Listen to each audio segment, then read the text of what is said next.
Le podcast Déclic comprend les transitions pour vulgariser, ouvrir la réflexion et surtout donner envie d'agir. Bonjour et bienvenue dans le podcast Déclic comprend les transitions dans lequel nous explorons les coulisses des transformations environnementales, managériales et humaines numériques des individus et des organisations. Nouvel épisode, nouvel invité. Aujourd'hui, on est ravis de recevoir Arnaud Castagnel. Bonjour Arnaud. Bonjour. Donc tu es, Arnaud, un des cofondateurs du Cloître. Alors, cofondateur du Cloître à l'initiative du projet, Oui. dans lequel j'ai embarqué des gens que j'ai rencontrés au sein de l'organisation de l'ONG Ashoka et qui constituaient à l'époque ce qu'on appelait le réseau ASN, Ashoka Support Network. Et c'était des dirigeants de grands groupes donc, qui intégraient justement cette ONG pour accompagner des entrepreneurs sociaux comme moi, dans le développement de leurs projets. Donc, je les avais rencontrés à l'époque d'Actavista et puis ils m'ont suivi sur le projet du Cloître. Et on a travaillé ensemble justement sur ce sujet, ce qui nous a permis de croiser des regards, des expériences et des visions qui n'étaient pas forcément les mêmes, mais qui nous permettaient de trouver un point de convergence. Et ce qui a fait du Cloître ce lieu innovant au niveau de l'économie et du social. On va en parler justement. Les Jardins du Cloître, donc un espace où restauration, impact social et rapport au temps se rencontrent, où le domaine de Bételine aussi, un tiers-lieu agroécologique inclusif est donc lié à ce projet. Juste pour les auditeurs, donc les chefs d'entreprise, les managers, les salariés d'entreprise nous écoutent. Est-ce que tu pourrais juste nous dire où se situe le Cloître et pour qu'on s'immerge un peu dans ce lieu, comment on pourrait le décrire? Parce que pour y être allé, il est assez incroyable. Oui, c'est vrai que moi j'avais été subjugué quand je l'ai découvert en 2015. Le Cloître, donc c'est un ancien cloître qui est situé au cœur d'un parc de 7 hectares dans le 13e arrondissement de Marseille, dans le quartier de Saint-Jérôme, qui borde le technopole de Château-Gombert. C'est une propriété qui appartient à la Fondation des apprentis d'Auteuil, qui devait être vendue à l'époque. Et justement, en 2016, nous avons rencontré la Fondation pour leur proposer, plutôt que de spéculer sur ce lieu qui était quand même assez extraordinaire, de le conserver, d'investir pour le rénover et nous, de nous engager à en faire ce qu'il est devenu aujourd'hui, c'est-à-dire un pôle d'innovation économique et sociale. Mais un pôle d'innovation économique et sociale où l'engagement que l'on prenait, c'était d'accueillir des entreprises pour qu'elles s'y installent, à la condition que chacune d'entre elles s'engage à former des jeunes du territoire nord de Marseille dans leur métier. Donc c'est la raison pour laquelle on est allé chercher des entreprises dans les métiers de bouche, puisqu'il y a un traiteur. Nous avons créé le restaurant Les Jardins du Cloître. Oui, on va en parler aussi. Avec Michel Portos. Il y a une entreprise d'électricité industrielle. Il y a Simplon qui est installé en tant que fabrique du numérique et qui forme gratuitement des personnes justement à tous les métiers du numérique, que ce soit de l'IA en passant par les développeurs web, etc., etc. Voilà, donc c'est devenu un lieu qui aujourd'hui héberge ces entreprises, qui développent leur business, mais qui en même temps travaillent sur la formation de jeunes sous des statuts différents. Ça peut être des jeunes en contrat de professionnalisation, en contrat d'apprentissage, en stagiaire de la formation professionnelle. Donc voilà, c'est pas un lieu qui va cataloguer les jeunes quand ils rentrent à l'intérieur. Voilà, on n'est pas dans un pôle d'insertion, on n'est pas dans un pôle de formation. On est dans un lieu où il y a des entreprises avec des startups, des jeunes entrepreneurs, des vieux entrepreneurs, des gens qui se forment sous différents statuts. Un lieu qui se veut utile pour le territoire, pour les Marseillais, les Marseillaises, mais pas que, parce qu'on peut aussi privatiser ce lieu pour des séminaires, pour de l'événementiel aussi. Surtout. Et surtout. Oui, sur ce lieu, on a décidé aussi de l'ouvrir au public. Et la meilleure façon d'ouvrir un lieu au public, c'est de proposer des espaces qui sont mis à disposition des entreprises ou de particuliers pour célébrer des événements, des réunions, des conférences. Et donc, très pratiquement, d'associer aussi ces temps, ces moments et ces espaces à la restauration que l'on a mise en place avec les Jardins du Cloître. Donc, fournir un peu le tout à l'heure entre l'accueil et les équipements qui vont permettre de traiter des séminaires et des regroupements d'entreprises, puis en même temps la restauration sous forme de repas assis, de buffets, de cocktails ou d'événements encore plus festifs. Donc vous, auditeurs qui seraient intéressés pour privatiser le cloître, on vous mettra les coordonnées en bio lors de la diffusion de l'épisode. Arnaud, on est sur l'épisode déclic. On aimerait connaître aussi celui qui a été ton déclic. Ton parcours t'a amené à créer des lieux hybrides, comme on comprend, les jardins du cloître ou le domaine de Bethline. Dans Déclic, on s'intéresse toujours à ces moments un peu charnières chez nos invités. Quel a été pour toi le déclic ? Alors, moi, ça commence un peu à remonter. Je ne sais pas s'il faut remonter dans le temps. Moi, j'ai eu la chance de pouvoir travailler sur d'autres zones géographiques, et notamment en Amérique du Sud, où je faisais des missions en forêt amazonienne de cartographie, ce qui m'a amené à rencontrer des populations amérindiennes, à m'intéresser justement à la forêt amazonienne, à ses fleuves, et donc à créer à l'époque une entreprise d'écotourisme. Et de me dire que pour cet écotourisme que l'on proposait, c'était d'abord qu'il soit profitable aux populations amérindiennes qui habitaient justement dans cet écosystème et dont il faisait partie. Donc on a formé des jeunes Amérindiens au métier d'accompagnateurs, de guides accompagnateurs touristiques. Et puis on a créé des infrastructures pour pouvoir accueillir les touristes que l'on accompagnait sur les fleuves et en forêt. On a créé ces infrastructures à partir d'architecture amérindienne que nous proposaient justement les équipes d'Amérindiens qui travaillaient avec nous. J'ai fait venir des compagnons du devoir à cette époque-là qui, eux, venaient former les jeunes Amérindiens aux techniques de construction, et les jeunes Amérindiens formaient les compagnons du devoir charpentiers aux essences, aux arbres qu'on allait pouvoir utiliser pour justement construire et aménager ces infrastructures d'accueil. Donc c'est comme ça que l'idée de conjuguer une activité économique avec de la formation des populations locales qui impacte directement donc, le territoire, et en même temps qui était vertueuse dans la façon dont on l'a menée, ça a été un petit peu le déclic, puisque moi je n'ai pas du tout une vocation ni de formation ni de travailleur social. Et quand je suis arrivé à Marseille, 10 ans plus tard, j'étais un petit peu tropicalisé, et je me suis demandé ce que j'allais bien pouvoir faire, puisque j'étais rentré à Marseille un peu en urgence. Et donc j'ai inspecté le territoire, et là je me suis rendu compte qu'il y avait énormément de patrimoine bâti, de monuments historiques qui étaient dans un état un peu délabré. Et c'est à ce moment-là que j'ai créé Acta Vista, pour justement pouvoir permettre à des demandeurs d'emploi, des allocataires du RSA, etc., des personnes en difficulté, d'intégrer des chantiers écoles, des chantiers d'insertion professionnelle autour de la restauration du patrimoine et des monuments historiques, avec un encadrement de qualité qui était celui des compagnons du devoir sur les métiers de la taille de pierre, de la charpente, de la menuiserie. C'est comme ça que j'ai investi le Fort Saint-Nicolas, le Fort d'Entrecasteaux, puis l'hôpital Caroline, et puis qu'on a fait les jardins entre le Mucem et le Fort Saint-Jean, et puis le fort du Petit Langoustier sur Porquerolles, le fort du Moulin à Port-Cros, et aujourd'hui Acta Vista continue sur sa lancée. Je crois qu'ils sont sur Chambord, voilà. Oui, des fois sur un territoire assez large. Ouais. Un déclic, du coup, il peut être très ponctuel, mais on comprend avec d'autres invités, c'est un cheminement qui peut être long et c'est intéressant. Et après, moi, le concept de l'entreprise, c'était entreprendre avec une finalité qui allait répondre à une problématique sociale qui n'est pas forcément résolue par la société, par l'État ou par d'autres. Et donc, c'était l'idée, et de faire quelque chose qui rapproche le plus possible de la vraie vie. Donc c'est vrai que les chantiers d'insertion, on a été les pionniers dans la mise en place de formations qualifiantes sur les chantiers d'insertion pour ces personnes, ce qui n'était pas le cas au démarrage, et de permettre à ces personnes de se révéler justement en travaillant avec des vrais professionnels sur des ouvrages d'intérêt et relativement prestigieux. Alors justement, l'impact social, c'est là aussi que tu donnes une autre notion, une autre définition de la performance aussi, je trouve. Tu portes des projets où cohabitent restauration, impact social, engagement environnemental.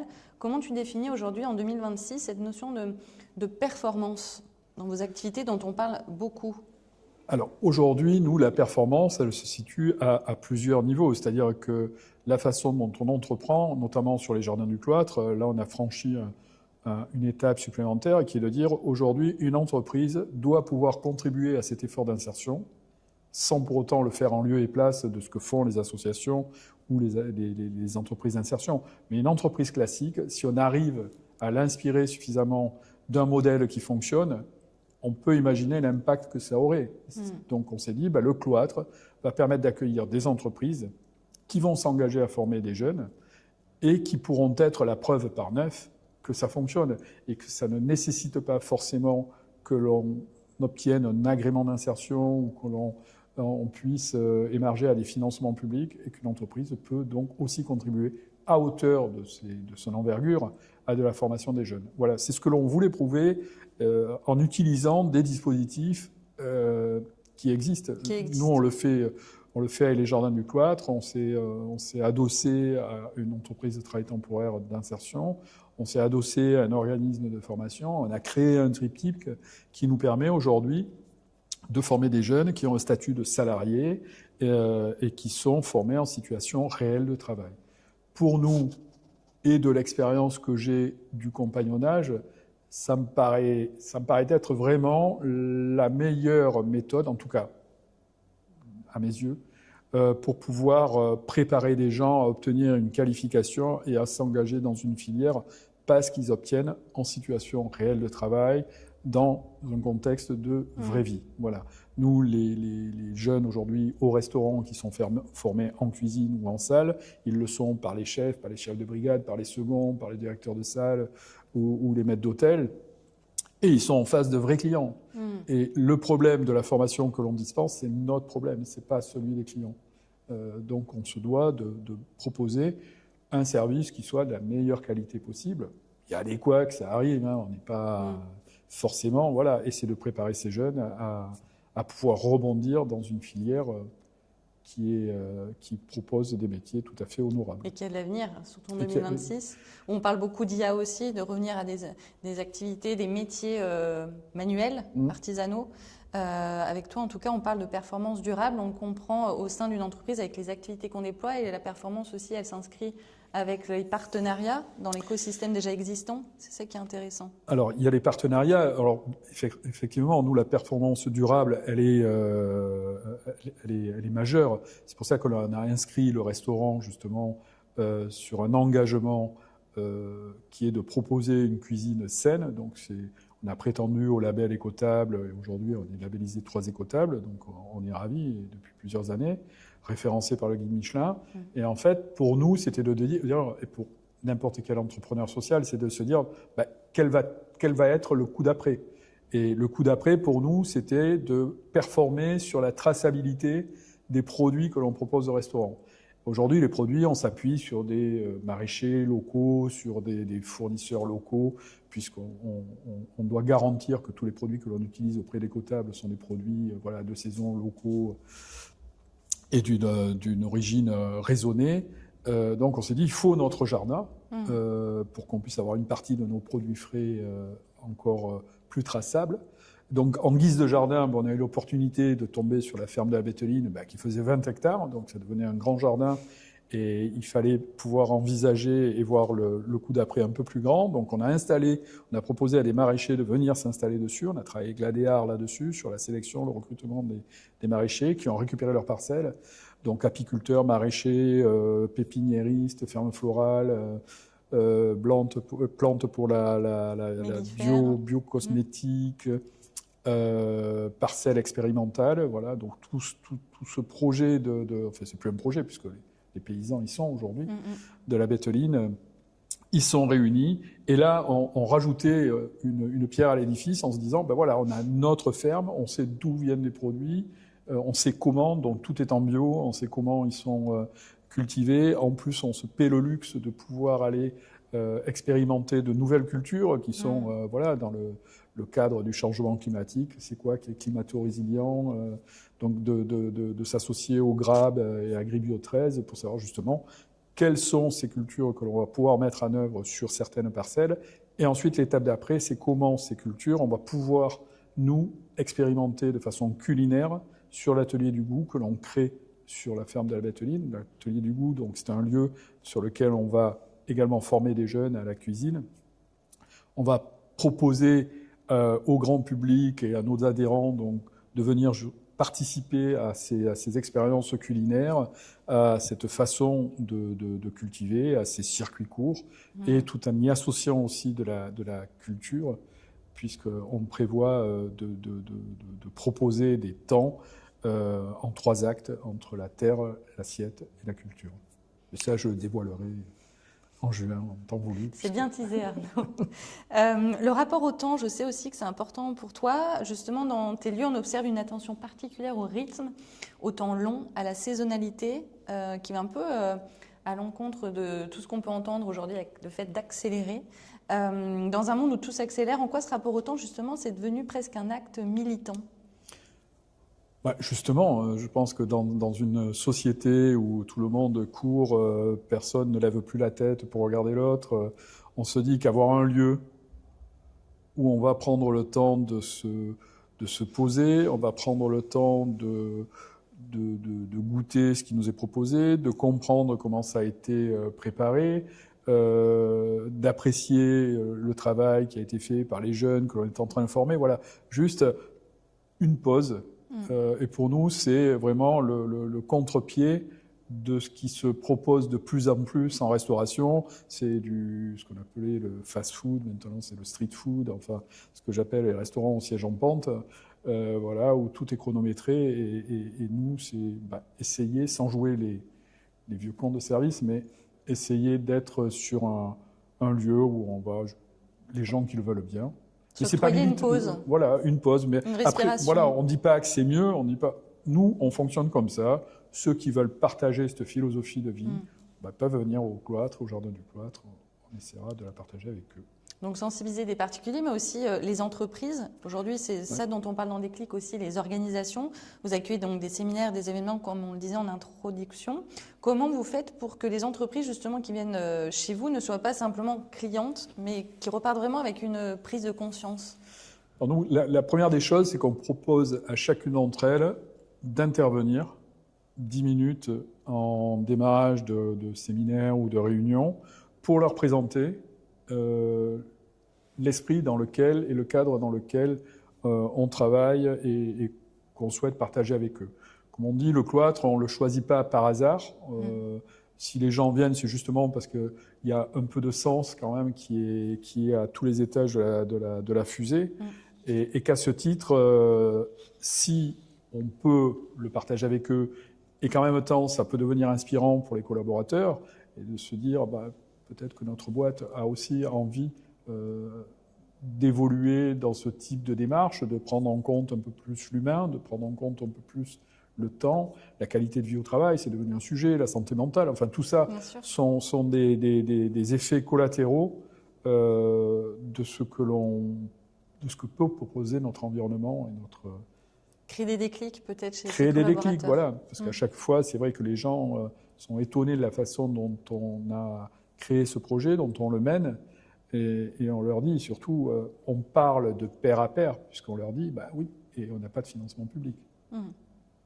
Donc, on est sur un mode très entrepreneurial, et on parle vraiment de pair à pair, que ce soit sur le modèle du cloître ou sur le modèle des jardins du cloître. Et donc, à ce titre, pourquoi pas vous, quoi ? On parlait de voyage, on parlait d'Amérique du Sud. On a envie aussi de conclure cet épisode en parlant de Marseille comme un terrain de jeu, un terrain d'expérimentation. Vos projets s'inscrivent justement sur un territoire fort qui est Marseille. En quoi cette ville, elle est un vrai terrain intéressant aujourd'hui avec des contraintes quand même exigeantes ? Comment concilier ça et qu'est-ce que Marseille apporte aussi à ce projet ? Marseille, je ne serais pas le premier à le dire, c'est la terre des contrastes. Marseille, vous avez un territoire plutôt aisé et un territoire plutôt lésé. Donc, avec un pourcentage de population qui est au chômage, avec des quartiers qui sont un peu en perdition, pour plusieurs raisons, mais c'est pas... Et donc, s'il y a des choses à expérimenter, je pense que c'est vraiment la ville idéale, parce qu'elle a un potentiel incroyable, un potentiel qui est, de mon point de vue, sous-exploité, mais que ce soit même sur du développement industriel, développement économique. Et comment on peut, et Marseille le vit quand même depuis une vingtaine d'années, ce développement, et comment on peut avoir un tel potentiel et un tel essor en laissant de côté une partie de la population. Parce qu'elle n'habite pas sur la bonne zone géographique, parce que c'est le territoire nord de Marseille. Alors, c'est de moins en moins, puisque aujourd'hui, des entreprises ont fait le choix de s'installer dans des arrondissements qui n'étaient pas forcément les plus prisés à l'époque. Mais je veux dire, voilà. Et nous, quand on a décidé d'aller développer ce projet de cloître dans le 13e arrondissement, on nous a prédit les pires. Oui, il faut beaucoup de courage quand même. Les pires mésaventures, créer un restaurant là-bas, machin, faire de l'événementiel. Et en fait, ça se révèle, alors c'est pas la super réussite, mais ça se révèle quand même un beau parcours et une belle réussite. Donc je me dis que Marseille et des lieux comme le Cloître, on le voit, qui sont en train d'émerger. Il y a eu l'Épopée, il y a eu la Citadelle à Marseille dans le centre-ville, l'Épopée dans le 14e, le Cloître dans le 13e, voilà. Et il y a plein de lieux, même le Tiers-Lab des Transitions. Le Tiers-Lab des Transitions dans le 13e, etc. La Betteline qui est dans le 13e, qui est quand même une ferme de 20 hectares dans le 13e arrondissement de Marseille. Donc tout ça, ce sont des lieux avec un potentiel incroyable sur lequel il faut peut-être faciliter le travail justement de gens comme nous, d'entrepreneurs sociaux, qui veulent les mener, déjà les valoriser, en faire une activité qui soit vertueuse et viable. Juste, je fais une parenthèse, une chevrière devait s'installer sur le domaine de la Betteline, confrontée aux demandes administratives successives, elle a baissé les bras, elle a abandonné le projet. Donc c'est à se demander si c'était pas voulu, quoi, quand on voit ce que l'administration lui demandait. Bon, ceci étant, je referme la parenthèse. Et on va conclure avec le conseil de Arnaud Castagnède pour les dirigeants qui nous écouteraient dans Déclic, qui souhaitent engager leur organisation dans une transition plus responsable. Quel serait ton conseil ? Mon conseil, c'est aujourd'hui, arrêtons de signer des chartes et des engagements qui sont bidons. Mettons-nous concrètement à l'ouvrage. Et c'est facile, c'est juste dans des choix de recrutement qui sont peut-être pas les plus aisés. C'est l'utilisation des contrats de professionnalisation, d'alternance, qui permettent justement à ces jeunes d'avoir et un salaire et une formation. C'est de se rapprocher des entreprises, de l'économie sociale et solidaire en tant que prestataire ou en tant que je sais pas, une réponse, un groupement conjoint sur un marché public. Ce sont des choses qui fonctionnent pour l'avoir fait avec des entreprises. Voilà, allons-y, quoi. Arrêtons de dire c'est bien ce que vous faites. Non, faisons-le ensemble. Oser, se mettre en mouvement. Merci beaucoup Arnaud pour tes éclairages, ton expertise, ton retour d'expérience. On se retrouve bientôt dans Déclic avec un nouvel invité. Merci.